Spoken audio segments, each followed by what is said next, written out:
Hello, everyone. Moin away from Bakirkin as always, and as usual. I will quickly cover an entity from the grimoire, the Heptarchia Mystica, by the name of Bvtmono or Bvtmanis, as you can see, an alternate name that he told me that he can also be called by or summoned by.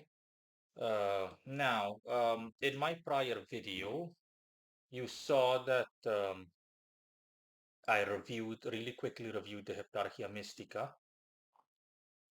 I really quickly reviewed it, and if you haven't seen that video already, watch the video or wait until the end screen. In any case, this is, I'm hoping, the first of all the spirits that I'll be covering from the Heptarchia Mystica Grimoire.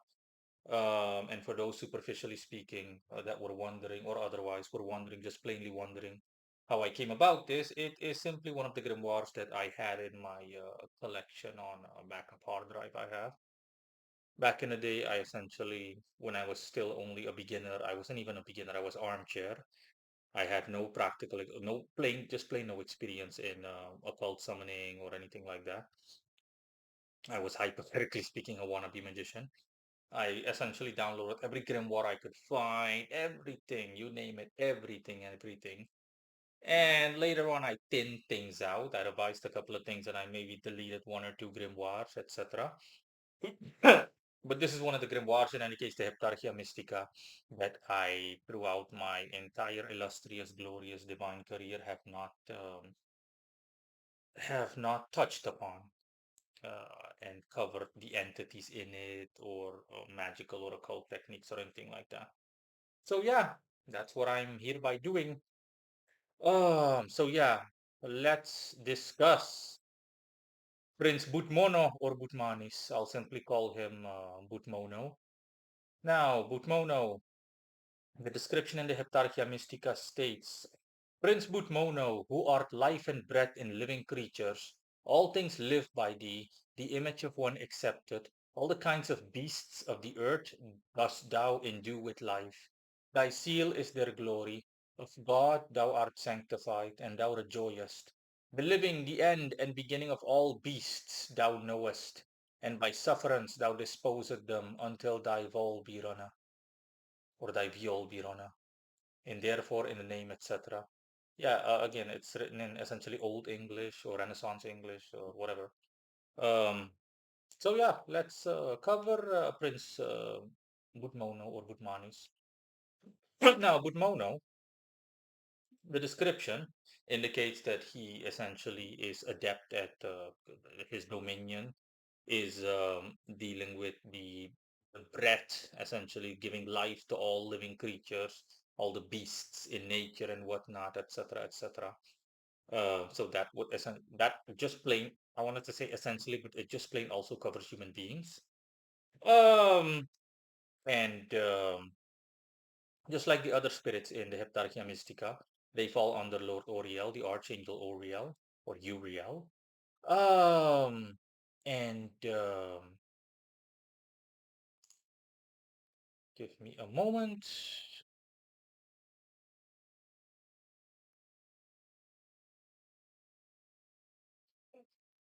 And After having done my own research, it is correct. Butmono does indeed, Prince Butmono does indeed excel at all of these things. Essentially, what his dominion is over, he covers all of that. Um, Correspondency astrologically and or zodiacally is terrestrial. Specifically, zodiac sign is Taurus. You could alternatively also use Venusian correspondences based on the obvious fact that Venus rules Taurus, but understand that that is just for good measure's sake, essentially, or for the sake of practicality. So Friday would be the best day. But but hold on. Butmono is also mentioned in the grimoire under Thursday. Let that be noted.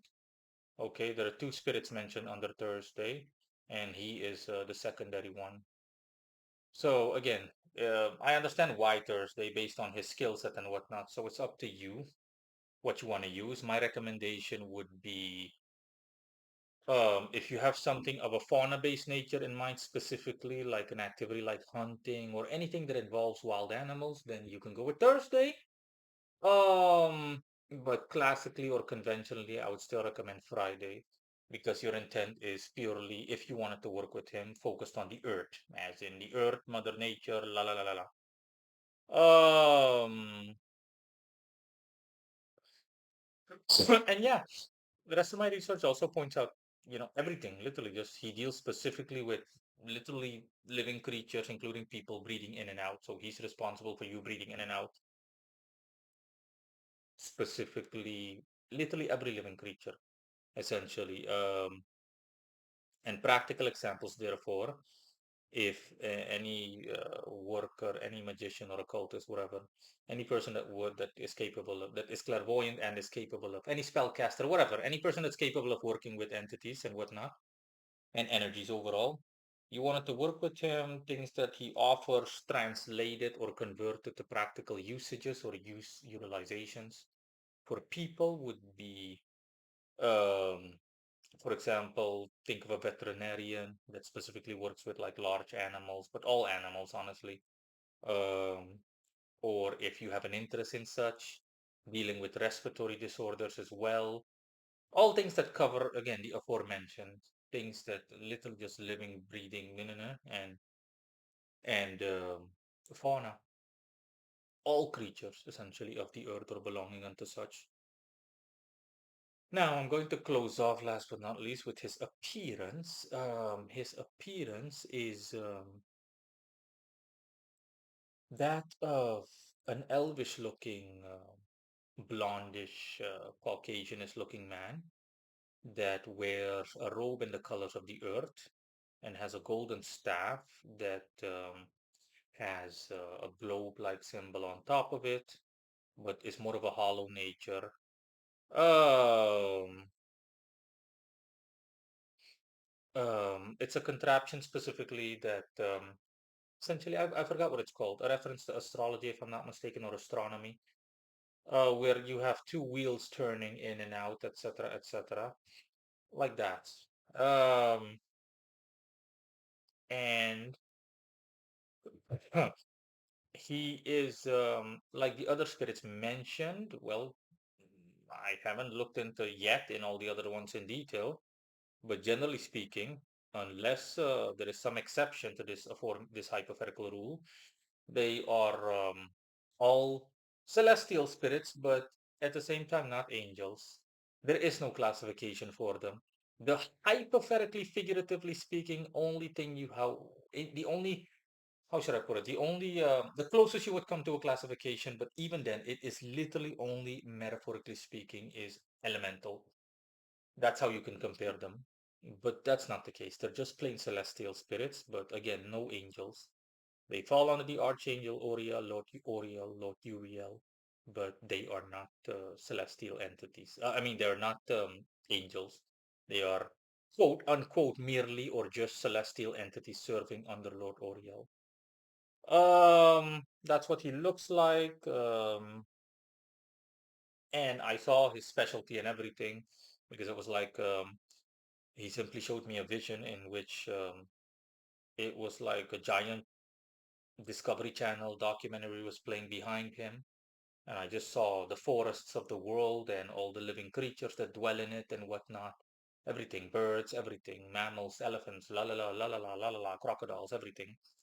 And specifically their their their their breathing habits. The fact that they simply breathe. So their respiratory systems. Um, and I noticed that all of a sudden I also became a lot more self-conscious of my own breathing doing that. So I was like, yeah, this also obviously includes me as a human being. Yep. And he was like, yep, in a manner of speaking.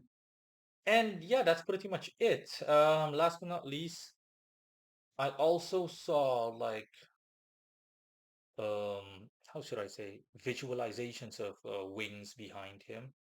But to clarify, like I said, he's for the aforementioned reason, he doesn't have wings. It's essentially it was a metaphor for divinity, for being of a celestial nature, as in no impurity or anything like that.